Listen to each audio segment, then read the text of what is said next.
अकबर बीरबल की कहानी, पेड़ एक और मालिक दो। एक बार की बात है।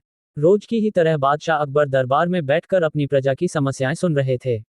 सभी लोग अपनी अपनी समस्याएं लेकर बादशाह के सामने हाजिर हो रहे थे और तभी राघव व केशव नाम के दो पड़ोसी अपनी समस्या लेकर दरबार में आए।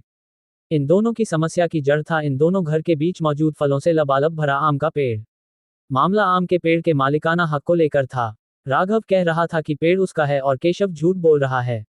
वहीं केशव का कहना था कि वह पेड़ का असली मालिक है और राघव झूठा है। पेड़ एक और मालिक दो का मामला बहुत उलझा हुआ था और दोनों में से कोई भी हार मानने को तैयार नहीं था। दोनों पक्षों की बातें सुनकर और सोच विचार करने के बाद बादशाह अकबर ने यह मामला अपने नवरत्नों में से एक बीरबल को सौंप दिया। मामले को सुलझाने और सच्चाई का पता लगाने के लिए बीरबल ने एक नाटक रचा। Report add. उस शाम बीरबल ने दो सिपाहियों से कहा कि वे राघव के घर जाएं और कहें कि उसके आम के पेड़ से आम चोरी हो रहे हैं। उन्होंने दो सिपाहियों को केशव के घर जाकर भी यही संदेश देने को कहा। साथ ही बीरबल ने कहा कि यह संदेश देने के बाद वो उनके घर के पीछे छिपकर देखें कि राघव और केशव क्या करते हैं। बीरबल ने यह भी कहा कि राघव और केशव को पता नहीं लगना चाहिए कि तुम उनके घर आम की चोरी की सूचना लेकर जा रहे हो। सिपाहियों ने बिल्कुल वैसा ही किया जैसा बीरबल ने कहा। दो सिपाही केशव के घर गए और दो राघव के घर। जब वो वहां पहुंचे तो उन्हें पता चला कि राघव और केशव दोनों ही घर में नहीं थे, तो सिपाहियों ने उनकी पत्नियों को ये संदेश दे दिया। जब केशव घर पहुंचा तो उसकी पत्नी ने उसे आम की चोरी की सूचना दी। ये सुनकर केशव ने कहा, अरे भाग्यवान, खाना तो खिला दो। आम के चक्कर में अब क्या भूखा बैठा रहूं। और कौन सा वह पेड़ मेरा अपना है।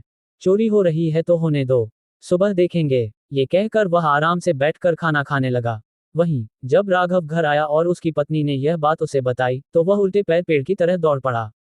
उसकी पत्नी ने पीछे से आवाज लगाई, अरे खाना तो खा लीजिए। जिस पर राघव ने कहा, खाना तो सुबह भी खा सकता हूं, लेकिन अगर आज आम चोरी हो गए तो मेरे पूरे साल की मेहनत पर पानी फिर जाएगा। सिपाहियों ने दोनों के घर के बाहर छिपकर यह सारा नजारा देखा और वापस दरबार जाकर बीरबल को बताया। अगले दिन दोनों फिर से दरबार में हाजिर हुए। उन दोनों के सामने बीरबल ने बादशाह अकबर से कहा, जहांपनाह, सारी समस्या की जड़ वह पेड़ है। क्यों ना हम वो पेड़ ही कटवा दें। न रहेगा बांस, न बजेगी बांसुरी। बादशाह अकबर ने इस बारे में राघव और केशव से पूछा, इस बारे में आप दोनों का क्या ख्याल है। इस पर केशव ने कहा, हुजूर आपकी हुकूमत है। आप जैसा कहेंगे मैं उसे चुपचाप स्वीकार कर लूंगा। वहीं राघव ने कहा, मालिक, मैंने 7 वर्ष तक उस पेड़ को सींचा है। आप चाहें तो उसे केशव को दे दीजिए, लेकिन कृपा करके उसे कटवाएं ना। मैं आपके आगे हाथ जोड़ता हूं। उन दोनों की बात सुनकर बादशाह अकबर ने बीरबल की तरह देखा और कहा, अब आपका क्या कहना है, बीरबल।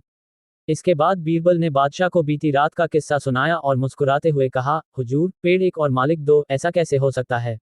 कल रात हुई घटना और आज हुई इस बात के बाद ये साबित हो चुका है कि राघव ही पेड़ का असली मालिक है और केशव झूठ बोल रहा है। ये सुनकर बादशाह ने बीरबल को शाबाशी दी।